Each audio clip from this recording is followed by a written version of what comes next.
Medical কলেজের শৌচালয়ে এক বেসরকারি কর্মীর মদ্যপানের দৃশ্য সামনে আসতেই শৌচালয়টি বন্ধ করে দিল মেডিকেল কলেজ কর্তৃপক্ষ। বেসরকারি কর্মীর বিরুদ্ধে ব্যবস্থা নিতে গিয়ে শৌচালয়টি বন্ধ করে দেওয়ার সিদ্ধান্তকে ঘিরে বিতর্ক শুরু হয়েছে বিভিন্ন মহলে। সেই সঙ্গে ভোগান্তির শিকার হচ্ছেন রোগীর আত্মীয়রা।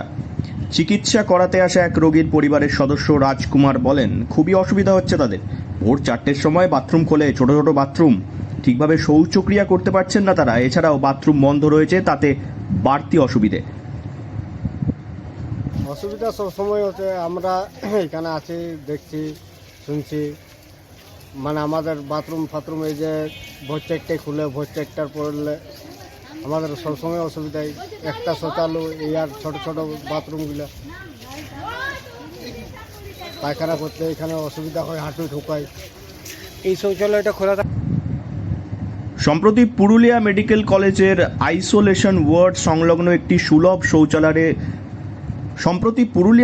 কলেজের আইসোলেশন ওয়ার্ড সংলগ্ন একটি সুলভ শৌচালয়ের বেসরকারি সংস্থার কর্মীকে শৌচালয়ের ভেতরে স্টাফ রুমে মদ্যপান করতে দেখা যায়।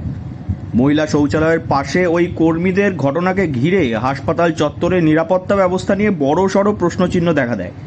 বিষয়টি প্রকাশ্যে আসতেই বেসরকারি সংস্থার কর্মীকে শোকজ করার পাশাপাশি ওই সংস্থার কর্মীকে আপাতত বসিয়ে দেওয়া হয়েছে বলে জানা গিয়েছে। তবে ঘটনা প্রকাশ্যে আসার পর থেকেই শৌচালয়টি বন্ধ করে দেওয়ার সমস্যায় পড়েছেন রোগীর আত্মীয়রা। আমাদের বহুত সুবিধা এখানে। কতদিন ধরে বন্ধ আছে এটা? এটা হলো এই যেদিন থেকে কে কি অন্যায় করেছে সেটা আমাদের জেনে লাভ নাই, কিন্তু শৌচালয়টা খুলে দেওয়া প্রয়োজন বটে। সরকারি হাসপাতালের পরিষেবার মধ্যে গলদ, অপরিষ্কার বাথরুম, এই কথাগুলো আমরা প্রত্যেকেই কম বেশি শুনেছি, জেনেছি। তবে বাথরুমের পরিষেবা সম্পূর্ণরূপে বন্ধ হওয়ার নজির বোধহয় খুব একটা দেখা যায় না, যেটা দেখা গেল পুরুলিয়া মেডিকেলে।